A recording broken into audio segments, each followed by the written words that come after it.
Hi, I'm Ken Jacobson, Senior Documentary Programmer, AFI Festivals, and I want to welcome you to AFI DOCS 2020 presented by AT&T and to this special Q&A for the film Freedom on My Mind.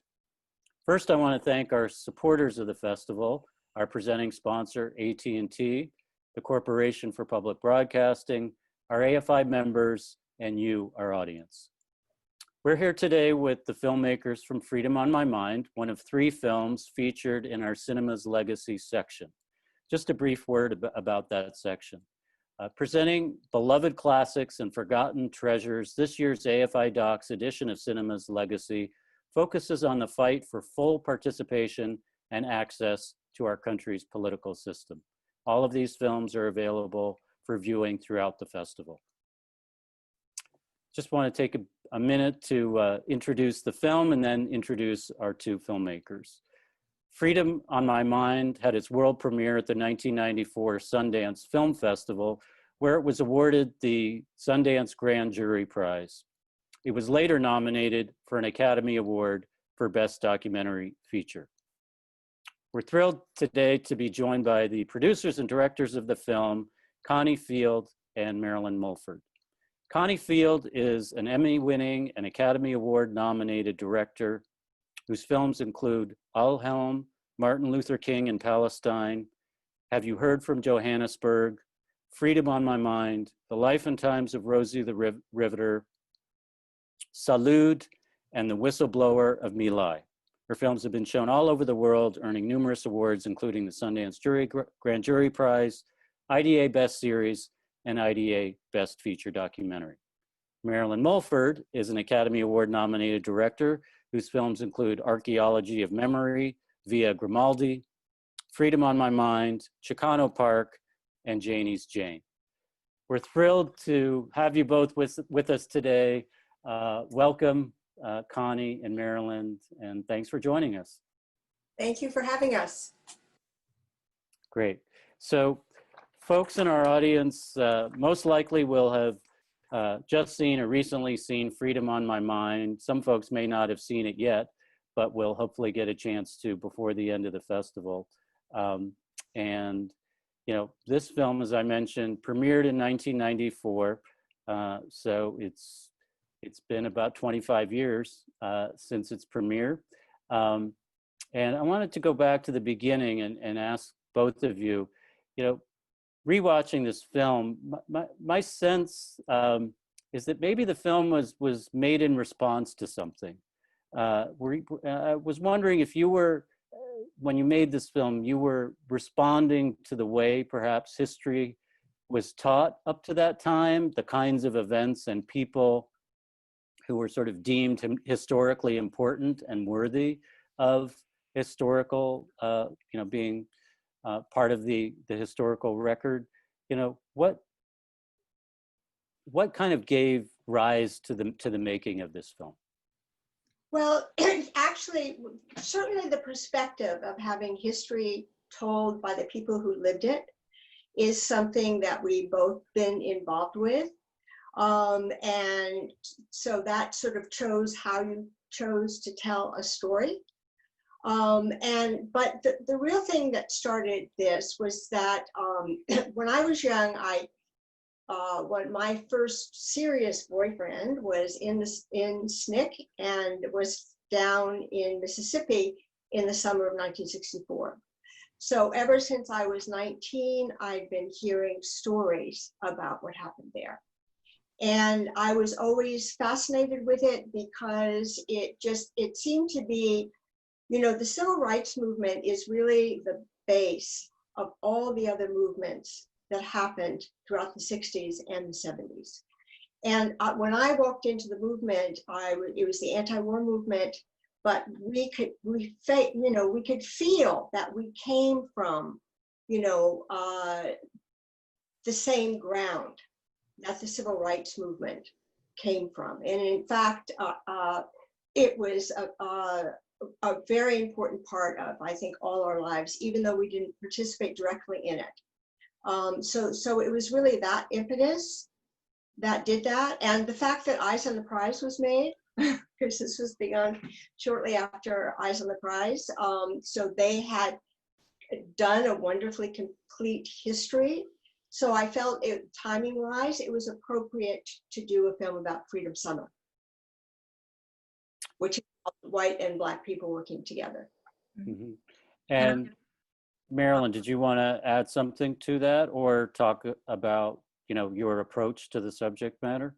Yeah, I came to it differently. I was out of the country from 1962 to 1967.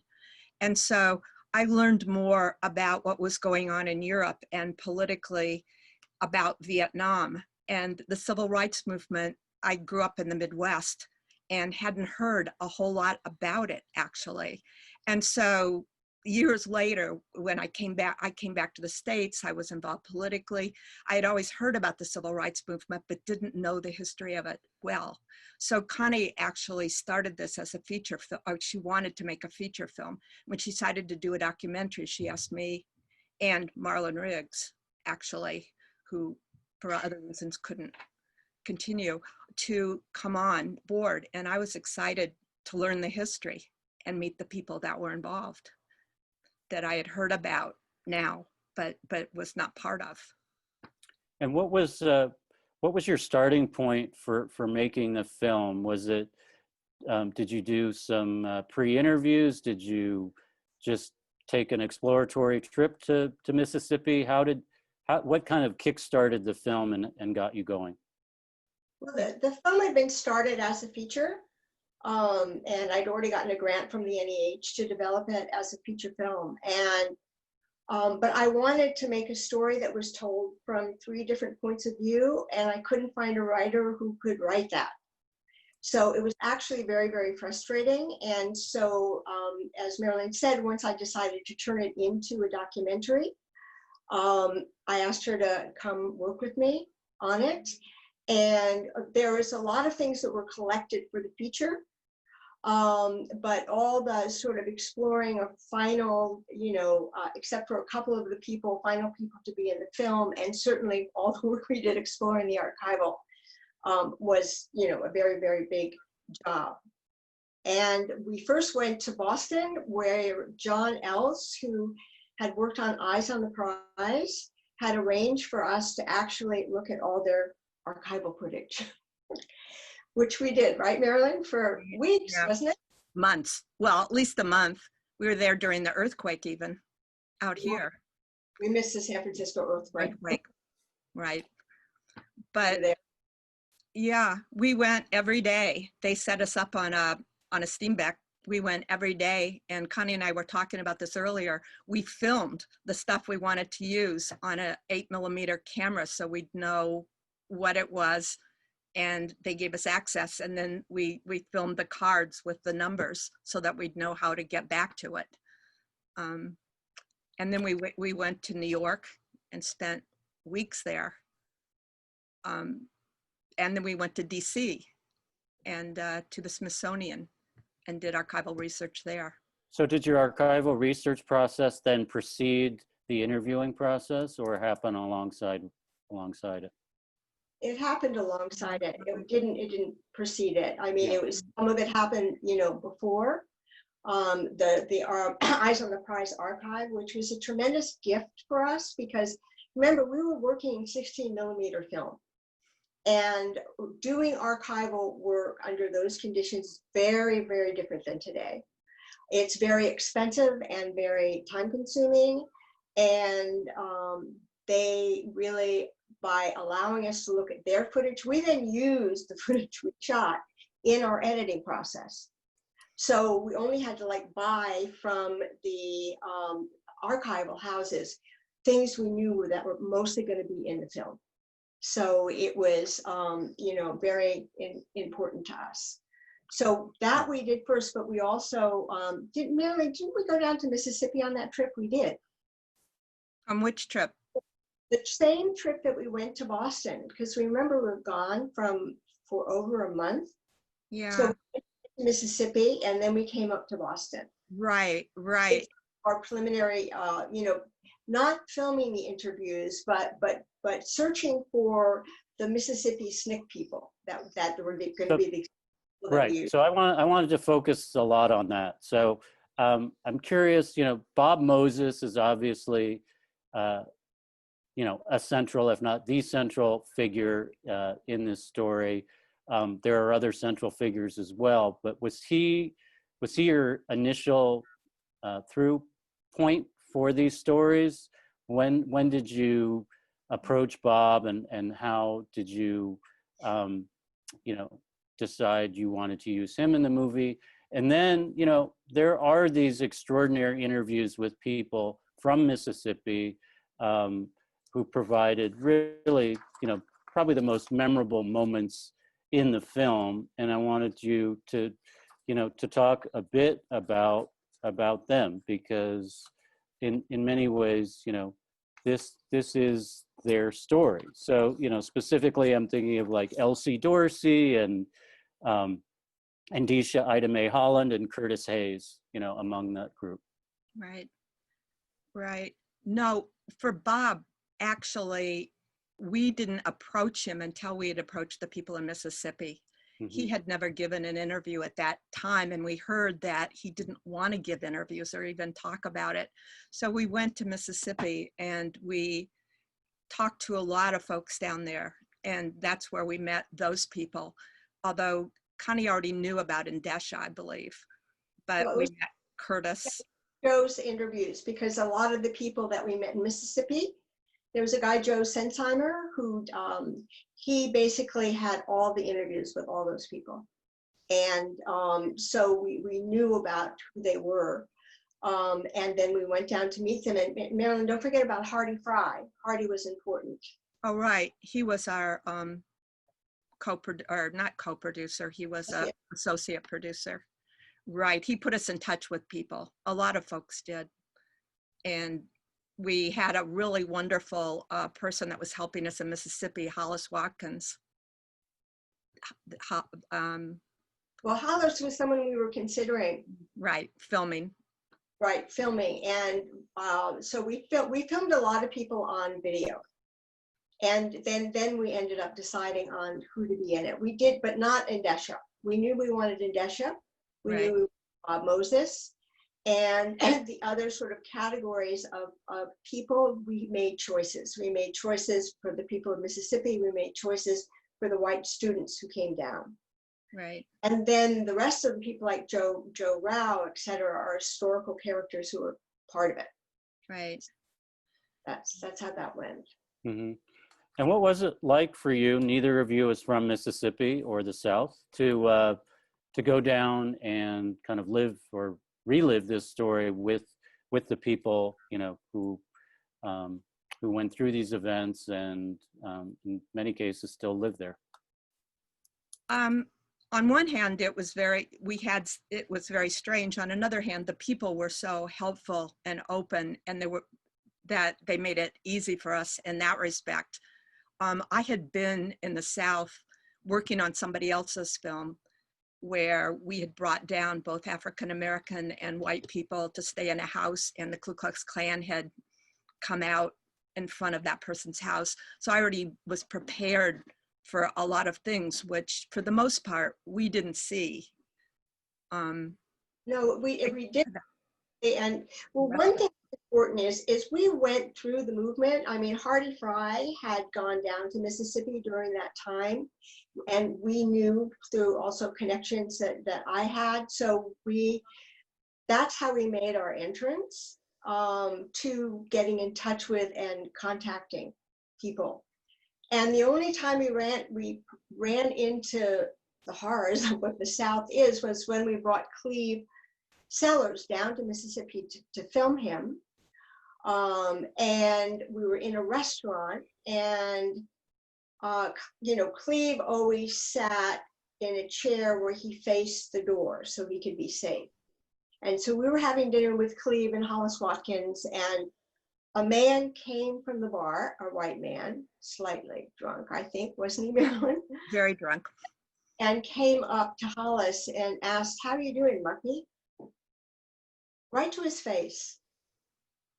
And this is not, the South in the 1960s. This was the South in the 90s.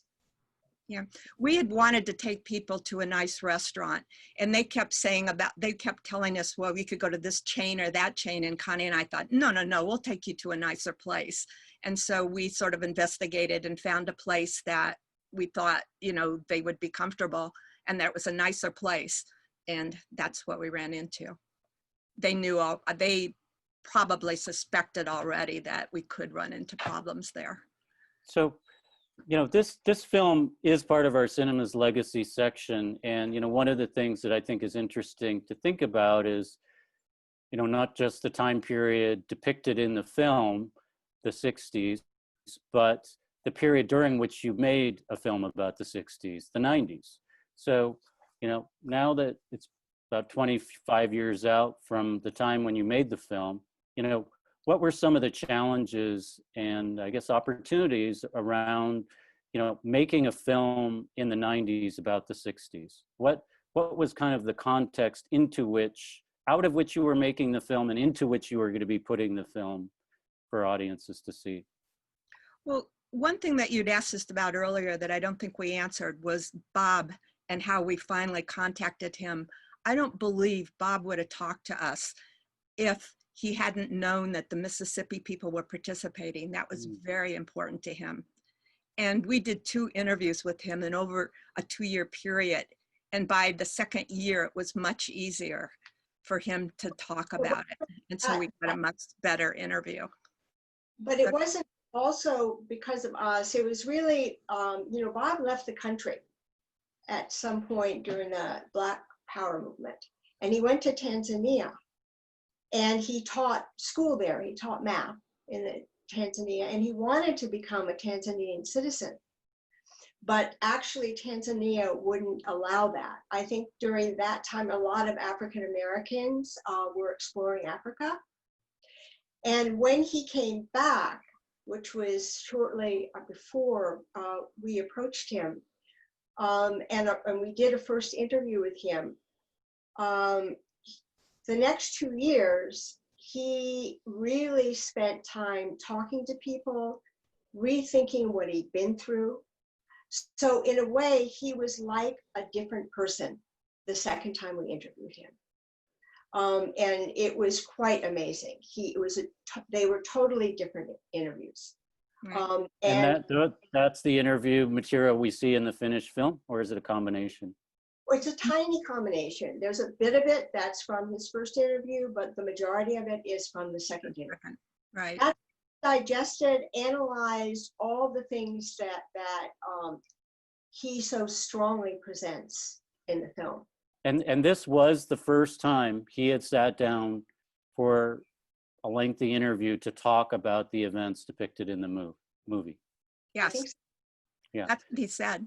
Yeah. So I just want to highlight that because that is in and of itself a hugely important historical record of this movie, and basically to just thank you and congratulate you for getting that on film and having it be so effectively woven throughout the narrative. So that, just so people know, this is after Eyes on the Prize. So he did not participate as an interviewee in that series, I believe. Yours is the first. Yeah, I think so. Yeah. Yeah.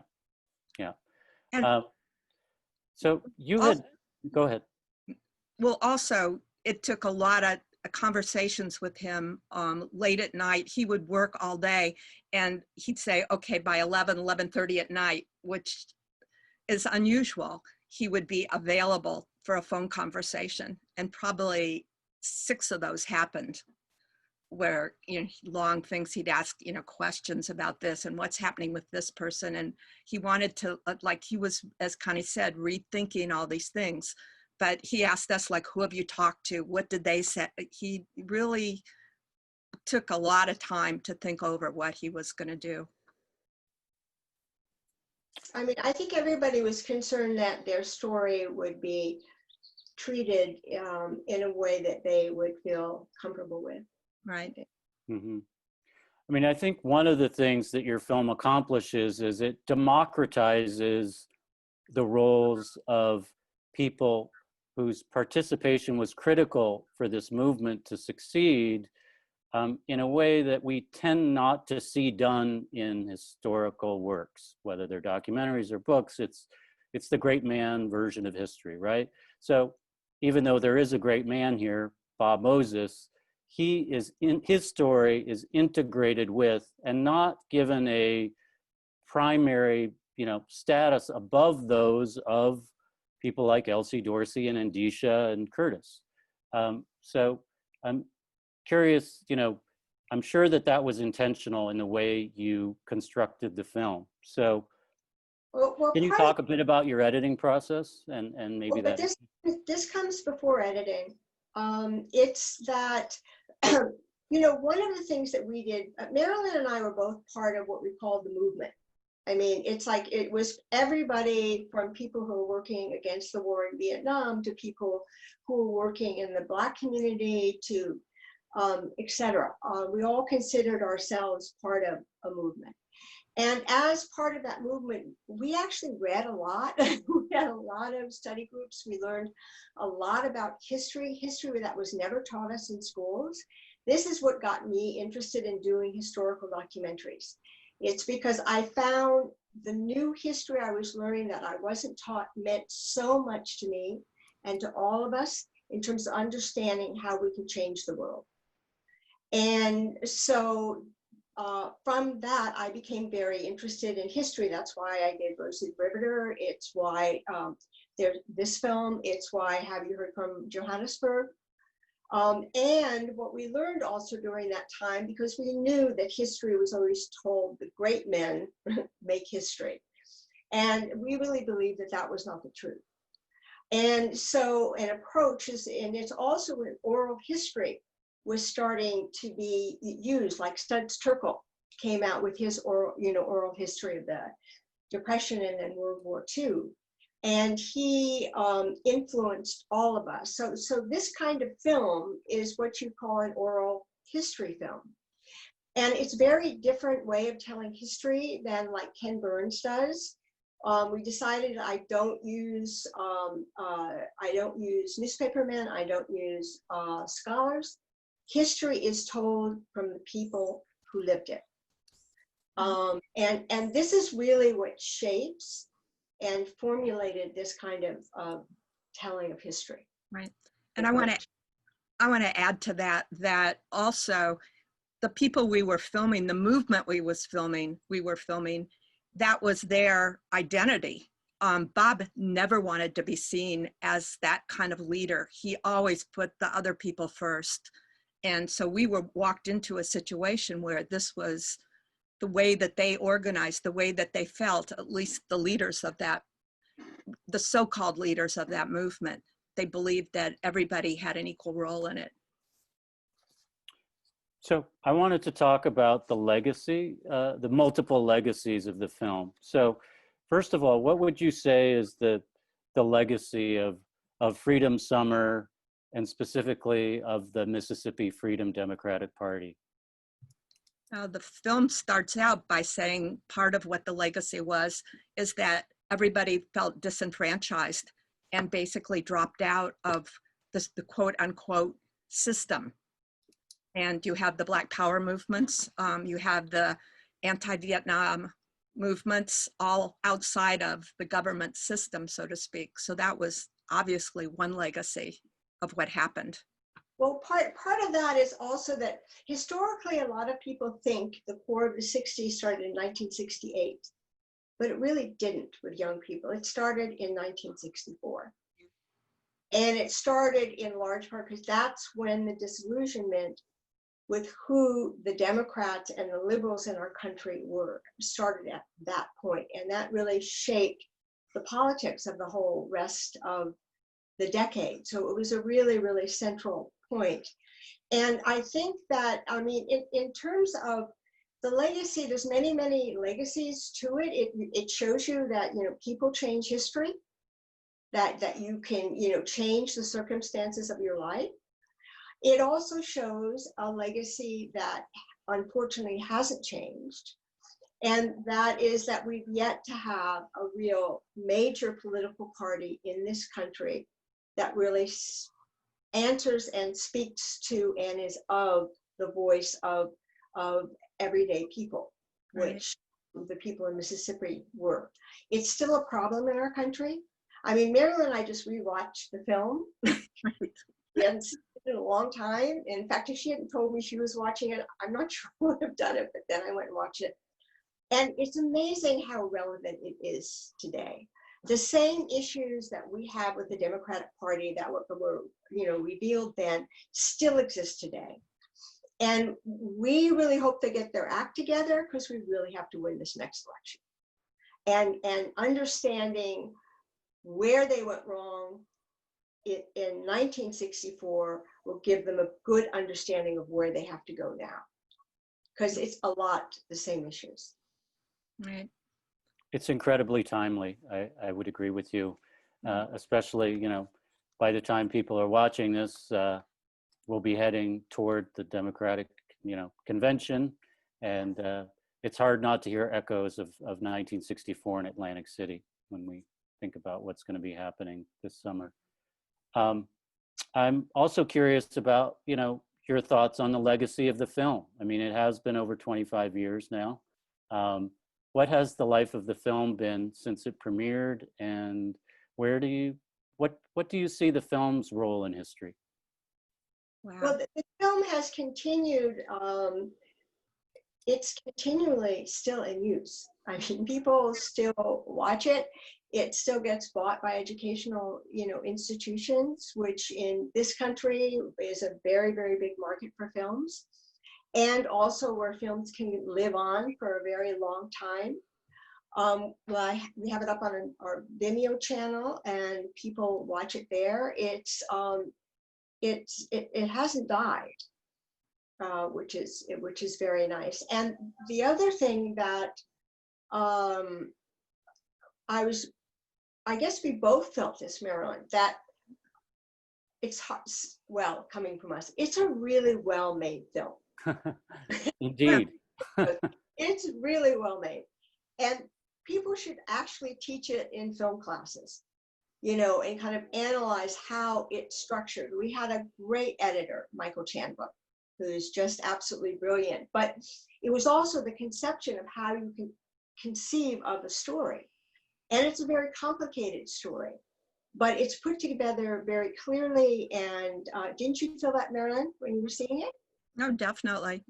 No, I think that it's a complicated story with a lot of people involved in it, a lot of characters, which they often tell you now when you write a proposal, get 1 or 2 characters and, this will make the film. But this wasn't the case. We chose 4 or 5 people from different eras, and there are 9, 10 people. How many? I'm sorry. 11 major characters in the film, and plus some minor characters. And I think it's very strong that way. It needed to be that way, and different films should be able to be told. One of the things that makes sorry, go ahead, Connie. Okay, I just want to add what this one we do. But it is true, at least I found in my experience of making these films, it really helps if you have a superstar. And I think for us, the real superstar is Indesha Ida Mae Holland in this film. And she is, just in terms of what her story is, because the movement, it didn't just change public policy, it changed lives big time. And she's so wonderfully expressive. I mean, she's like, in my first film, Rosie the Riveter, Lola Weitzel is the star of that film. So it really helps the power of the film if you have a character like that.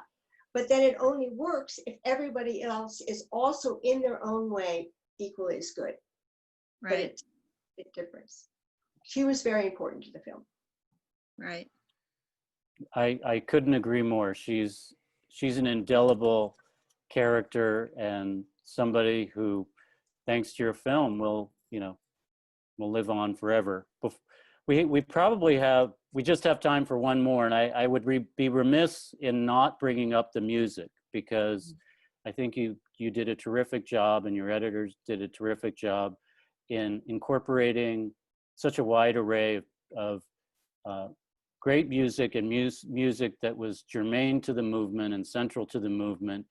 What were the challenges for you and the creative opportunities for using music the way you did in the film? But well, in a way, I think our attitude towards music is you collect music like you collect archival footage and people.